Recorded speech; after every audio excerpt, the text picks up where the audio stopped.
welcoming to this broadcast Dr. Ashok Seth, chairperson of the Fortis Escorts Heart Institute. Thank you so much for your time, sir.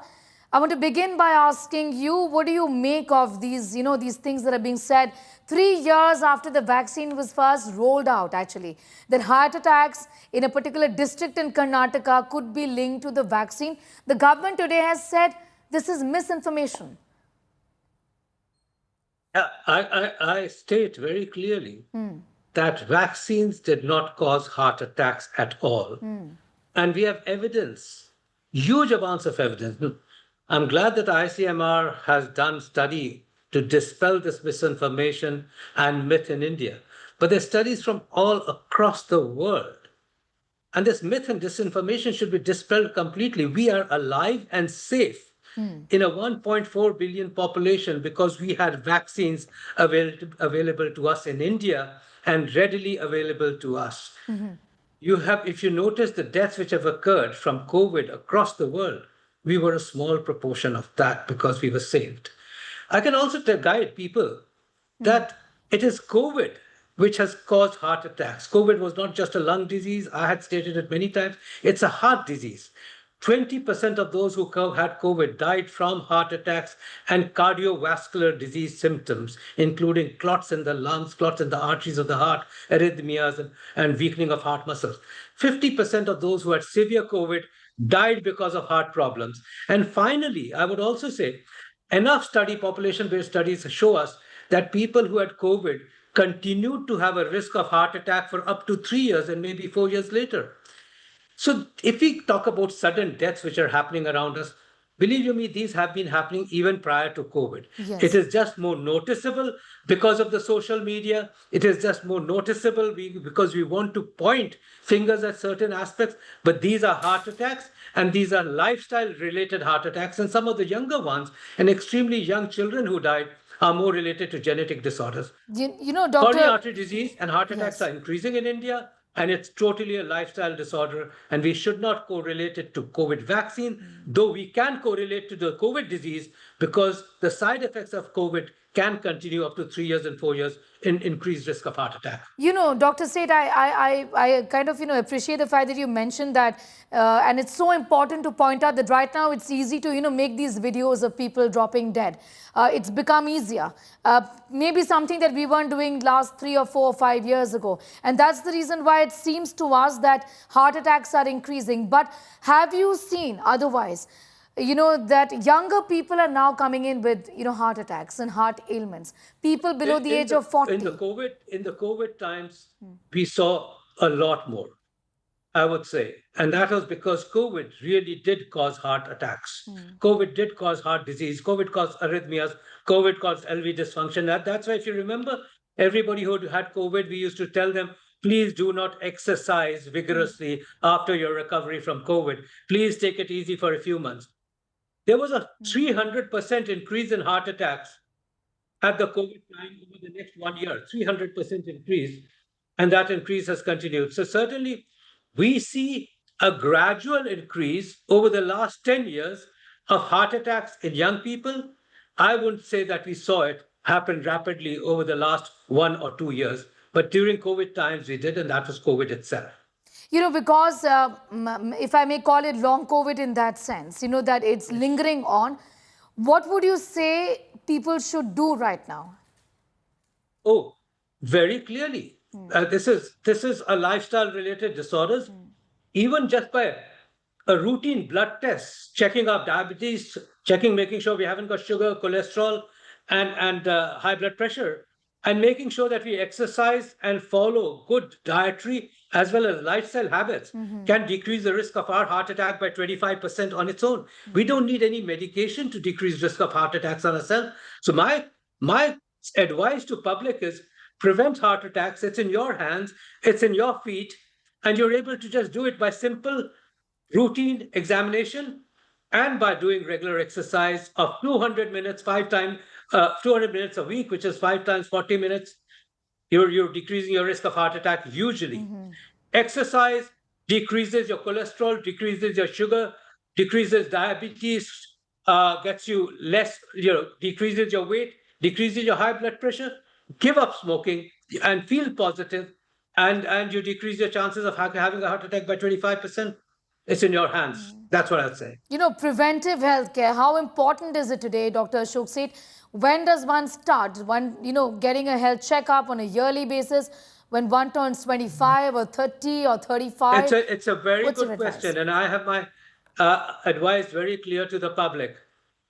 If there is a family history of heart attacks and or sudden deaths, which means if your own family has suddenly, in parents, your fathers or your sister has, somebody's had a heart attack at an early age, then your personal checks should start by the age of 20 with cholesterol, check of sugar, and check of blood pressure.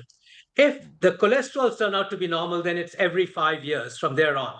But by the age of 30, every male individual in this country should have had a test of his blood sugar, blood pressure, and cholesterol. There's no question around that. These are our basic risk factors. Give up or avoid smoking completely. Make sure that we're not overweight, and we've got our list of risk factors under our control. By the way, I'm hearing a lot of background sound in my ear, and that which is distracting me from conversing with you. Okay. And I think it is coming from the India Today office itself. Okay. With a lot of sound. Apologize. We'll just fix that in a moment. I apologize for that. If you could just fix that for a moment. Dr. Ashok Seth, if you could continue with the point that you were making essentially. Right. Yes. And when it goes to beyond the age of 30, and by the way, if we have risk factors, then of course annual checkup becomes very important. If I've got diabetes, if I've got high blood pressure, then it becomes very important for me to have regular checkups every year thereafter. So our checkups in India start by the age of 20, and certainly by the age of 20, everyone should have at least their risk factors measured, outlined, and clearly taken off by their own selves. Yes. Obviously, if the doctor advises, and if the doctor advises more advanced tests, and by the advanced test, it could be an echo, it will be a stress test, could be a CT, and that's specific, then we should go by the doctor's advice and take on further tests. But there are certain things which are in our hands, and we should apply it, and we should judiciously make sure we prevent heart disease in ourselves. You know, Dr. Ashok Seth, I want to also ask you a set of questions on how health and nutrition literacy should become a mass movement in India, and so should the knowledge of CPR, basics that need to be in place. But before that, I want to go back a little, come back to a conversation around vaccines. This is what India has said and done about telling the people that our vaccines are safe. But outside of India, remember that there was a lot of pressure on the government of India, even at that point in time, to bring in these mRNA vaccines, which are now found to be causing some long-term problems. I mean, at the end of the day, that deal never worked out with Pfizer. I mean, in the hindsight, do you think, thank God it didn't? No, we are, I would say that the mRNA vaccines, I would truly appreciate if this background noise from India Today can be fixed, because it's truly distracting me from saying what I want to say. There's a conversation which Dr. is happening Ashok Seth, you please continue to be with us. I'll just come back to you in 2 minutes from now. Please don't go away, because we are telling our viewers, and while we fix your audio, we're telling our viewers about what the government of India has said essentially. Just to reiterate this for our viewers, essentially to drive home the point that there should be no vaccine hesitancy against, against vaccines in general, and also against COVID-19 vaccines. Because the government of India has said, and this is through the Indian Council of Medical Research and the National Center for Disease Control, that there is no reason to link these sudden deaths between the ages of 18 to 45, the younger population to, so to speak, on these vaccines. Essentially, these are cases of heart attack, and also telling our viewers a little more about what has been seen over the last few years or so. I'm telling you about Delhi's PSRI hospital, which has reported, and this is anecdotal and the hospital's own data, 50% of heart attack patients were below the age of 40, something that Dr. Ashok also spoke about, post-COVID.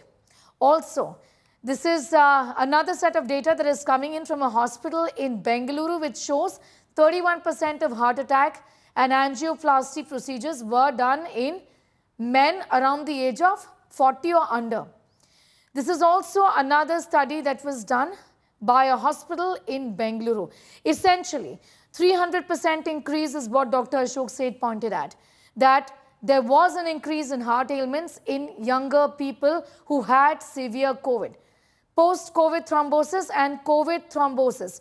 Many people, 20% of those who succumbed to COVID, is what Dr. Ashok Seth has reiterated, died of heart attacks. Essentially, they were COVID positive, but they succumbed, and the reason was COVID-19. All right, let's also tell you a little what this means for all of us, the younger population, for India's youth below the age of 40, 45. Early screening, something that doctors have been emphasizing on. Just ask around you how many people are regularly checking their cholesterol, blood sugar, ECG, blood pressure. From the age of 25 to 30, something that should be done. Lifestyle modification, balanced diet, regular physical activity is something that we all need to look at.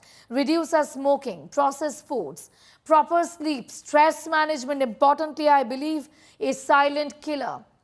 Awareness and education, recognize atypical symptoms, jaw, back aches essentially, and also fatigue. Learn CPR, something that I wish Dr. Seth to in fact throw some light on. Early access to emergency care, should that not be made mandatory in schools? Of course, research and policy, which is multi-center studies, public health initiatives done in this direction. Dr. Ashok Seth is back with us. I hope you can hear me loud and clear and just hear me, Dr. Seth, and no one else. I want to ask you. Thank you. Thank you. I can now. Right. I want to ask you, and we were discussing the mRNA vaccines, and Pfizer is in litigation in the United States of America. We know that there have been several concerns and lawsuits saying that these vaccines have actually done more harm than anything else. That's not the case of in our vaccines, isn't it? Absolutely. In fact, in a way, I'm happy that those vaccines did not come into the country and that we had our indigenous science, indigenous vaccine. And as a doctor, as a healthcare worker, I was one of the first to get them, and I made sure I would be the first one to get them because I knew that I had to fight the COVID and serve the patients with COVID day after day after day. I felt so protected with our own vaccines. So in a way, it really made sure that our vaccines could get to our population in the fastest possible manner. And believe me, we were able, because of our policymakers, because of our political leadership, and because of our scientists and healthcare workers, that we were able to vaccinate a whole Australia in a single day in our country. Can you believe the achievements of our own country? So no, we are very proud. And I think we were also safe with our own vaccines. And then, of course, came in our own research and science. So I think we did a great job. Right. Let's put this vaccination absolutely out of the window. We are alive because we had our vaccines. We would have been dead without them. And I think this misinformation, I can't believe this misinformation seems to continue, but I guess it takes a more political overtones than truly anything else. And I think, therefore, perhaps this controversy will continue to be misinformed public repeatedly over a period of time when we shouldn't have been really discussing this anymore. All right. And coming to this, I think you raised a very important point about basic CPR. It is so unfortunate that we see visuals and videos being shot of someone collapsing in a hotel lobby, or somebody collapsing after heavy weightlifting and dying. And what is being done? A video being shot of it, which gets circulated. These are unfortunate visuals because I feel so frustrated that the person who was taking the video should have actually been able to resuscitate that patient, the person who died. Rather than taking a video, we can save lives. Saving a life of a collapsed person in front of us is our own hands. Yes. And that is why this basic CPR, which you raised, is so important. Basic CPR or basic life support can be learned very easily. It can be even learned through YouTube. Just looking at the YouTube, there's such lovely videos around it that we can save lives. And by the way, every heart patient's relative, every relative of every heart patient should know basic CPR, because that relative can actually collapse at home and have a cardiac arrest. And we would then be our only persons in our home to be able to save and give life to that patient back. Cardiac arrest means a person is dead. A person is dead unless revived in the next few minutes. And therefore, it's not something you go to a hospital and say, I want a revival now. It's dead patient, it will revive. And therefore, we can revive patients. Those people could have been revived by the one even who was taking the video. Well, So absolutely. remember, learn basic CPR. It may not just save your own relatives' lives, you would be able to save many lives of those collapsing either in a lobby, in a mall, even at an Well, airport, in absolutely. any places. And it's our responsibility as a nation to be able to do that. Individual as able to help somebody who collapses. Let them Dr. not Ashok die. Seth, I'm so glad you stressed so much on that point, that you've been making about CPR. A basic life skill, I would say, that we all should in fact learn and pledge to learn, given that these cases are increasing and there is so much we can do by just doing CPR and doing it right. You learn it right, you do it, you can save life. It's an important message that you send out, also debunking all the myths and wrong information around the COVID-19 vaccine. It is safe, it was safe, and it's not what is leading to these heart attacks is what Dr. Ashok Seth is stressing upon. Appreciate your time here, sir. Thank you. Thank you so much.